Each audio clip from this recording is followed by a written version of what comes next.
Yo yo YouTube! It is Tuesday, the 7th of November, and I'm feeling okay about today. I'm going to try and just be very clear and not necessarily concise, but clear with the way that I describe this video. I want to talk a bit about um, some things I've learned about how to do this job well. I'll start off by telling you about my day. And in the usual way, I'll just run through my day from start to finish, telling you the ups and downs of life on the road. So the first thing that I want to tell you is I had a job booked in at 8 o'clock from Lincoln, which is about an hour's journey from me. So I left the house at just a tad past 7 o'clock. I made my way through the countryside towards Lincoln.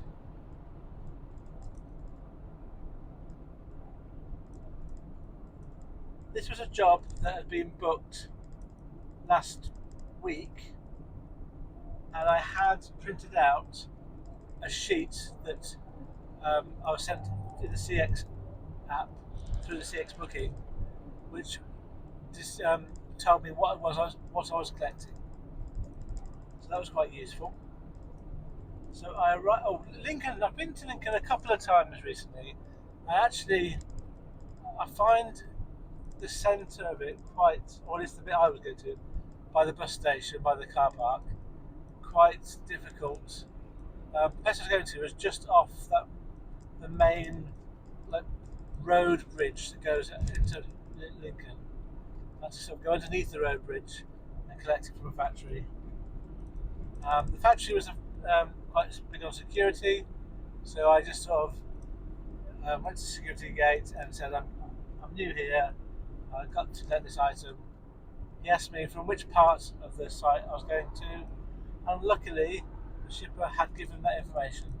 So I was able to tell him which part I was going to. He told me how to get there, and I got there really nicely. He's a really friendly chap. So very, very helpful, really friendly. The item I was collecting was a single box, single item, and I had to sign to say that I got it, and then I made my way towards Matlock, which was where I was delivering it, and I assumed from the address it was going to be a business address. But when I got to my postcode, it was almost a farm track, and it was a very hilly road, and it was very bumpy and very steep, and I had to go very slowly down this track. And I was hoping there's nowhere I could turn around. I was hoping at the end I would have somewhere to turn around. As it was, there were a few houses along the way, and when I got eventually to the correct house, they had a bit of a lay-by for themselves, so I could back up into that park safely. So I handed the item to the resident, and then I was sat there for a bit looking for my next job. And actually, no, I missed something out, sorry. When I was waiting to get loaded at Lincoln, this would have been quite early in the morning, so about 10 past 8, I had a phone call saying, you put a bid on my job going from Birmingham to King's Lynn this afternoon. And I had no recollection of doing that. And then I vaguely remembered that last Friday there was a job that I bid on for the afternoon of today, but then I got no response from it, so I just deleted it off my app. But I obviously had the bid still in place. So I kind of checked with him how much had I bid on that job, because I didn't want to accept it if it was a really low bid. It's £1 a mile, so I was happy to go ahead with that. And so that was a job that I booked in. I had to collect it between 4 and 5 o'clock from Birmingham. And so on the way to Matlock, I was thinking this is turned out to be a really good day. I'm just going to get a couple of small jobs and then I've made target. Now when I got to my drop-off location, oops, I'm in the wrong lane again. Across. When I got to my drop-off location, it was in the middle of the I suppose it's Peak District, very countrified, very remote, and there was absolutely no way there's going to be any sort of work coming from where I was. So after a quick sort of look around, I was trying to decide where could I go to. And I had some choices. There's about 4 or 5 jobs coming out of the Stoke area, Stoke Newtown.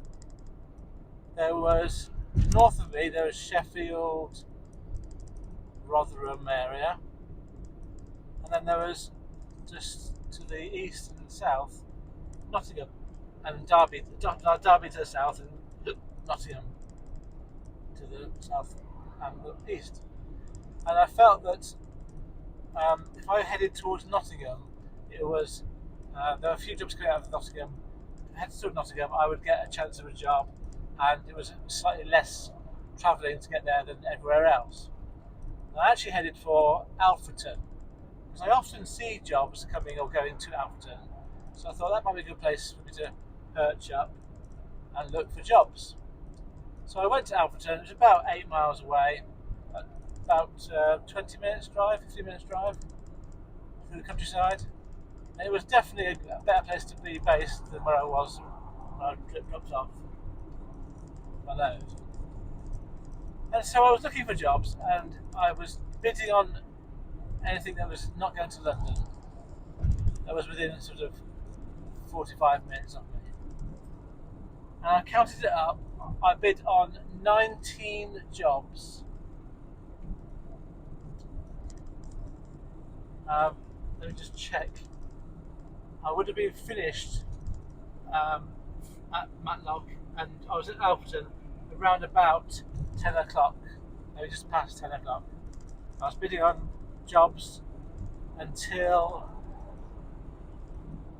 close to 12, no, about 11:30, 11:45, an hour and a half, hour and 3 quarters. I was constantly bidding on jobs, and I got to a point after about 45 minutes where I thought I'd better start reducing my prices. But the problem I had was that there was a few jobs the other side of Nottingham, which is 45 minutes from me, that were minimum price jobs. So sort of Nottingham to Ashfield, the Ashfield place, Sutton and Ashfield. And so it would take me 45 minutes. If I'd done my minimum, if I'd gone less than £50, let's say I'd done £40, I would have spent 45 minutes just getting to the pickup. Just didn't feel like it was worth it. So I was looking for jobs, thinking what to do, getting a bit desperate.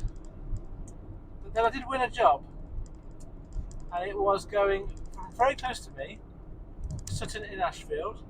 It was 15 minutes away, going to Bootle in Liverpool. And I put a bid on, it's 113 miles, I put a bid on of £110 for a medium wheelbase job. And I thought that was a fair price, just less than £1 a mile. Very much I wanted to get a job. And it was on there for ages and ages. And I was doubting myself, and I was thinking I need to reduce my prices. So I got to the point where I'd clicked cancel job. So if you're new, you can cancel your bid, the red button, and then it says, are you sure you'll do this, yes or no? And I pressed cancel, and then my phone rang. So before I said yes, I pressed no, so it wasn't cancelled, answered the phone, and it was that job offering it to me. So I got it for £110, but I was just about to rebid £100 for it. So I kind of was quite lucky that I've held on for quite so long. I don't like reducing my price. I think £110 is a fair price, but bear in mind the alternative was having no job. I had to think about something else to do. So luckily, I got that job. And that's picking up, as I said, 15 minutes from me. It was 3 large items, but they could be stacked on each other. They're very flat, and the guys that were producing them put them in a van, gave me some paperwork for the customer to sign, and then I took a quick photo and I was on my way. And at this point in time, I felt that things were going quite well. So I was on my way to Liverpool. It was about 2.25 hours. So it's quite a long distance trip for 117 miles. No, was it? Let's double check mileage. 113 miles. But well over 2 hours to do that because the roads were quite slow. And so it was obviously impinging upon the time that I had available before I could get to Birmingham. But I still had time. I left Alfreton at 12:08, and I was due to arrive about 3 o'clock at Liverpool. That's my ETA, but I did add about half an hour on, so I had plenty of time. So I made my way there. When I got to the site, it was another large manufacturing site, and I had to try and find where I was delivering these items. And I was in a queue of lorries, so I had to wait behind some lorries, and they were all going onto a weighbridge going in. So I didn't do that. Well, I did do it. I went over the weighbridge, went all the way around. I spoke to the guys in the weighbridge, said I'm not sure where I'm to go with these things. He directed me to the stores, which was really helpful. I mean, I expected to be shouted at because of the weighbridge, but he was really friendly. So I went to the stores, I asked the guy there anything about it, but he directed me to a porter cabin because there were some companies on site, and the name of the company that I had matched one of the companies that were on site, so contractors. So I eventually got to the right place, and it was a couple of porter cabins stacked on top of each other, and there was no one around. The doors were open, the lights were on, but there was no one around. I'd previously, when I first arrived, tried to call the number, but frustratingly the number went through to some sort of phone exchange, and the lady answered saying, I don't have the guy's number, but I give him an email. Well, I didn't think sending him an email was particularly useful, so I said, it's okay, I'll try and find it myself. So in the end, I found a guy who knew a guy who worked for the same team. They called him, he came over, and I got my stuff unloaded. So in the end, it was okay. It just took me about half an hour to get offloaded. And I didn't get finished on that site until 3:15. And I quickly looked at my phone, and it's an hour and a half to get to Birmingham. So that's 3:15, that's 4:15, that's 4:45. So I was well within my time scale to get to Birmingham in time. During my day today, I have been looking at jobs for tomorrow and looking at jobs in a future journey from Liverpool down to Birmingham. At the time, I thought I'd be available. And interestingly, 3 pretty good jobs came up between Liverpool and Birmingham. I just didn't get offloaded in time to put bids on. I think I managed to put one bid on that wasn't accepted. If I'd been offloaded, I'd have gone quite low to get those jobs because I didn't need very much to get, didn't much money this day to get back to the target. So I looked at the Google Maps and then set it for Birmingham, but suddenly it was, rather than being an hour and a half, it was 2.25 hours. That meant I was not going to be there till 5:30. Is well beyond the time that I was meant to be there. And I looked at the map quite carefully, and my route from Liverpool was pretty clear. Down the M6 was pretty clear until I got to Birmingham. Then outside Birmingham, the M6 was really red, and then the roads going into the centre of Birmingham was really red. So I had little options really. There's no other way to get there. Was to get there as soon as I could. So I rang the shipper. This would have been about 4:45. So 3:45, 3:30. Yeah, maybe 3:30. I rang the shipper to explain I was going to be late because of traffic being heavy in Birmingham, and he was fine with it and just said that's fine. It's in reception. When you get there, they're open all night, so don't worry about it. So he did ask me to ring reception. There was a number, so I rang a couple of times. There was no answer. So I couldn't really do anything else other than just get there as soon as I could. So I got to Birmingham pretty easily. Got stuck in the traffic as expected, but frustratingly, because in the centre of Birmingham, I don't know that well, and it's packed full of traffic. I got myself into the wrong lane for the turn off for the place I was going to, and I had to go around a massive loop of roads in congestion. It added on 20 minutes to my time. So in the end, I actually arrived at just before 6 o'clock. And I just hoped there'd be someone around. And when I arrived, there was a reception, and the automatic doors didn't open from the outside. But they came to the door from the inside and it opened. And I came in and I said, can you help me? I've got some collection to make. And I went through all the details.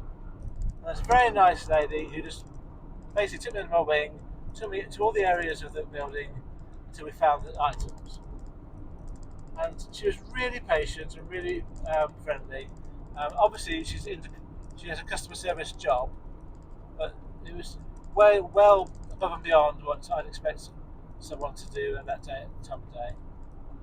So I got the items, put them in my van, made use of their toilet, which she kindly allowed me to do, and then I contacted the shipper to let him know that I'd loaded, and then he asked me to let the customer know when I'd be there.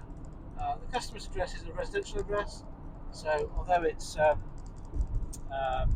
late, going to be late, it's fine. I've contacted the customer, texted them, and they know what time I'm going to be there, and that's where I'm going now. So I've put in my stats for today. I haven't quite made my target. And what's disappointing about that is that after I had my job in the morning, which was pre-booked in, and then this pre-booked in afternoon job, I had two jobs, and between the two of them, from about 10:15, 10:30, till, in theory, 4 o'clock, I could have got any job to make up the money. And although there was a lot of jobs around, they weren't going for the sort of money I was prepared to pay for them. So in the end, the job to Liverpool, which was £110, was a decent amount of money towards my target. And it has helped, but it was a long journey, a lot of miles, a lot of dead miles from Liverpool, and that's really meant that I've not made my target. I could have tried, I suppose, to have gone lower when I was sort of in Alfreton and done sort of £40 jobs, but I just didn't really want to go that low. But maybe next time, yeah, I'll come to that in a minute. Right, so my stats then. Oh, I didn't tell you about my last job. So the job that I bid from Birmingham to Kingston was 123 miles, and I bid £125, £125. So basically just over £1 a mile for a small van job. And that's what I'm doing at the moment. So my stats. I've had three CX jobs today. Two of them pre-booked in, and only one that I did on the day. So by the time I get home tonight, I will have driven 475 miles, 475. I am going to make it home on the same tank of diesel, so it's still 16.07 pence per mile. That means that my diesel has cost me £76 and 35 pence. And that's really the reason why I've not made my target, that figure there. There's a lot of miles, quite a lot of dead miles today. And that is that, yeah, a minute. The number of hours I would have worked today when I get home, I'm going to get home around about 9:30, 10:15. So it's going to be 14 and a half hours. And I've made £295 gross, 295. So just as a reminder, that's made up of £60 from Lincoln going to Matlock, £110 going from Sutton in Ashfield going to Bootle in Liverpool, and £125 going from Birmingham to King's Lynn. And then if you take off my fuel, my net earnings after fuel today, £219, 219. So it's disappointing because when picked up in Lincoln, at that point I had 2 jobs booked in and a massive amount of day left to get some more money. So I needed to have earned another £30. So £110 that I did go to Liverpool. If I'd stayed more locally and done three £40 jobs with less mileage, that might have got me my target. But it just again, so the reason why I didn't do that is that I think pricing for me, there is a limit to how low I'll go, and I take into account the amount of time something's going to take me as well. So if I'm going to be spending 2 hours doing a job, let's say it's half an hour to drive there, and then an hour to do the actual job, and then a bit of fiddling about with pods and photographs, so it's perhaps an hour and 3/4. Then doing it for £40 just doesn't seem like it's worth it to me. £50 is about the minimum I like to do that for. And today, when I was stuck in Alfreton, I had to travel for at least half an hour to most of the jobs that were the short jobs. So I just found myself in a situation where going to £40 I just felt was too low. So I might need to rethink that next time and try it. I just don't like the idea of going that low for work. £40 for an hour and a half of my time, it's just not. Or hour and 3/4. That's not even taking into account the cost of the fuel and stuff. So after fuel and expenses, it'll be barely anything. So there is a limit. I think for me, £50 is about the limit. The only time I probably will change that is if I'm very desperate, or if I'm going to be driving from A to B, and between A and B is a £40 job, I'll do that because I'm going to do it anyway. Right, I wanted to talk a bit about what I've learned that works for me at least over the last few months in terms of earning an income from this job. And I want to bring in a few ideas, but I don't want to go on for too long, so I might need to abridge what I'm going to say. So I'll just start talking about the sorts of things that I think work for me, and some things I think everyone doing this should be mindful of. So the first thing I want to say is there is a lot of discussion about the number of drivers, the number of jobs. And I spoke to somebody about this recently, and their way of describing it, I absolutely agree with. I'm going to share this concept. It's not a new concept. It's not my concept. It's not even my friend's concept. It's just something that's worth remembering. And I think doing this job for a while, this is what I would just say as a summary when it comes to pricing. Pricing is just down to one simple concept: supply and demand. We are supplying our services, and the shippers are demanding us to do jobs for them. So, if there's, well, actually not around, so I suppose the shippers are supplying. Don't worry about it. Supply and demand. So there's a lot of jobs. No, it's not what I'm saying. There's more jobs than there are drivers to do that job. Then you can charge more. Simple. And vice versa. If there's more drivers than there are jobs, you're going to have to go low or not win the job. But the reasons why there are supply and demand issues are varied. And it's not just as simple as saying there's too many drivers on the CX or there's not enough shippers on the CX. Because if you just think it like that, then both are right and both are wrong at the same time. You have to take into account the time of the day and where the jobs are. Because not all the jobs are dispersed evenly across the country. And they're not all dispersed evenly throughout the day. So let's take Peterborough, because I know that reasonably well. In the morning, there are lots of drivers in the city of Peterborough. And there's not that many jobs. Oh, yeah, there's a trickle of jobs that come through. So I've found, for me, I can't win jobs in Peterborough at the price I want to win them for. Later on in the day, say 10, 11 o'clock, most of those drivers would have got a job. And there's still a trickle of jobs coming out. So you've got a better chance of winning. I've got a better chance of winning a job in Peterborough later on in the day because there's the balance of supply and demand is slightly better in my favour. There are some jobs that I can almost always win in Peterborough, and they are short, long wheelbase jobs. And there's usually 2 or 3 of those each day from a very well known shipper. And I know if I bid £50, £60, I'll probably get that job because it's only going to be a 20 or 30 mile loaded journey, and so the minimum price comes into play there. And because I've got a long wheelbase, and because the jobs are a bit awkward, I think there's less demand for drivers to do those jobs.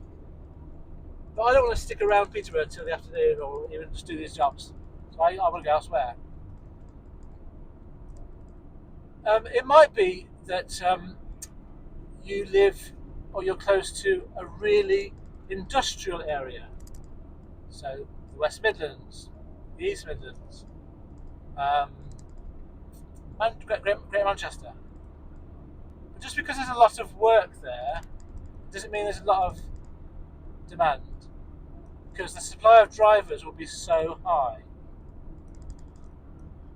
So I think when I find people saying they struggle to get good prices, I think it always comes down to the supply and demand balance. This brings me to my next point.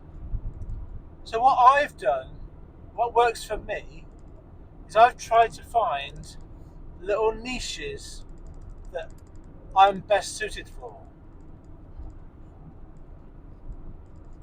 And the niche that I'm starting to do is I don't bother looking at Peterborough, I look north of Peterborough, because that's where I live north of Peterborough. And there are less drivers north of Peterborough. I've also, in terms of my niche, expanded how far I'm prepared to drive. If you are someone who just wants to go, I used to be someone who would only look within 30 minutes of my home. I'd struggle to get a job. But now that I'm looking up to an hour away from me, that brings into play Lincoln, Corby possibly, Grantham, even Skegness, which isn't necessarily great, but who else is going to go there? So for me, the niche I've sort of looked into is getting jobs from the north of Peterborough, where I'm closer than other drivers, and there are less drivers there. And it's working so far because there's usually a job that I can get for the price I want. But there'll be somewhere around the country that will be similar. So there'll be somewhere, I don't know the country that well, but there'll be somewhere, let's say, I don't know, Shrewsbury, for sake of argument. I don't know. I'm just making a place that's a bit more out of the beaten track. It might be that if you lived in Shrewsbury, that you would be able to carve a niche out for the Welsh jobs and the, the jobs going from Birmingham on that side. I know it's not a good example because I don't know the area very well, but there'll be in your area there'll be areas where there might be a niche, which is it might be by niche. What by niche, sorry, is there might be an area with less drivers, less supply of drivers, and therefore you can win jobs. I've begun to look at jobs earlier in the day. So in terms of the earlier jobs, I'm now bidding on the jobs that are 7 o'clock, so 7 to 8 o'clock. There aren't very many of them, but I'm putting bids on. I'm not always winning them, but it's a way of me trying to expand the niche of the time of the day that I'm focusing my effort on. So I'm looking at more early morning stuff. It's not on its own. It's not going to be a foolproof plan, but it's going where people aren't. Not everyone is. Not everyone. There's less people looking for jobs there. So I think I've said enough about that. So other niches. So you could specialise in the things that you carry. So the classic one is ADR jobs. Now in the future, I'm thinking about doing ADR, but only for this reason. If I get my ADR qualification and insured, and I get enough work from the CX over the course of a year to pay for my extra insurance and my training, that's all I need it for. I don't need it to provide more income, as it provides the expenses for what I've got. Because there's another string to my bow, another avenue I can look at. I can then take the odd ADR job if it is available, and it's not very common, but if it comes up, if I happen to be in the area of the country where there's an ADR job, then I can make use of it. But there are other ways which you can get a niche. And this brings me to my last sort of point quickly. What I think I'm sort of trying to also explain is if you are struggling with your pricing and you understand supply and demand, and you understand about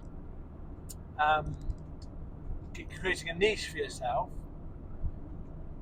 then the other thing to think about is think about what you're doing as being a self-employed person, not an employed person. And it might be that if you're new to this, you're so used to being employed and being given work handed to you on a plate, and if you don't want to work and no one sees you working, you still get paid. Whereas in this job, you've got to go out there and find the work. You can't let the work come to you. You've got to go out there and get it. Now, I'm not a marketing person. I'm not a social person. So I'm not going to go out there and find end users. It's just not my cup of tea. That's one way in which you can create a niche. But what I would like to do, what I do in terms of the finding work, is I've expanded how far I'm willing to travel. I'm trying to remember the good shippers and make phone calls to them more often than I have been doing, just to say, I've put a bid in, how's that looking for you? So just chivvy along a bit the process. And so I wanted to just finish off by saying that if you've come to this job from being employed and you haven't quite shifted your mindset, that might be the thing that you need to change. It's not something that is going to be brought to you. You have to earn it, you have to work for it, you have to find the work, and it's not about luck. I'll finish off on this. In my mind, it's not about luck. I think luck is a concept that I don't really understand and agree with. Things happen to people. We perceive them as being good for us or bad for us. We might label them as being good luck or bad luck as a consequence of that. But really, some things may happen to you that seem to be bad, but actually you look back in the future and think, that was great for me. It really helped me. So is it really bad luck? It's just a thing that happened. How you respond to that thing is the key thing. And if you're going to say, if you're going to think, I need good luck to be successful, I think that's not the right mindset for being self-employed. If you're going to think, I'll create my own luck, I'll create my own good fortune by working hard, being persevering, and putting myself out there, finding a niche. If you want to call it luck, that's fine. I call it hard work and perseverance. So I hope that makes some sense. It's been quite a long video. This will probably take ages to upload, but I wanted to try and get some of those ideas out there. I won't have covered it very coherently, I don't think, but I think it's something I thought about a lot that I want to kind of share. That it's a mind. This is about a mind. This job's about. I think is about a mindset, which is anything else. And the number of drivers in an area is quite key to whether you get a good price.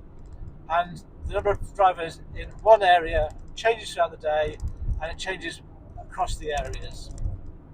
So if you happen to live somewhere that's very populated by drivers, you can still make this work. You just have to go somewhere else. I suppose my last point is I don't think that a sensible strategy, if you've got a lot of drivers, is to reduce your prices down to levels that are unsustainable. I think that's a really poor strategy and not one that is going to maintain a business. So for me, I have some red lines, and my red line is pricing. I won't go down below a certain amount, even for backload type work. But I have flexible ability in terms of where I'm going to go and how far I'm going to be out, how long I'm going to be out for. Right, thank you very much for listening.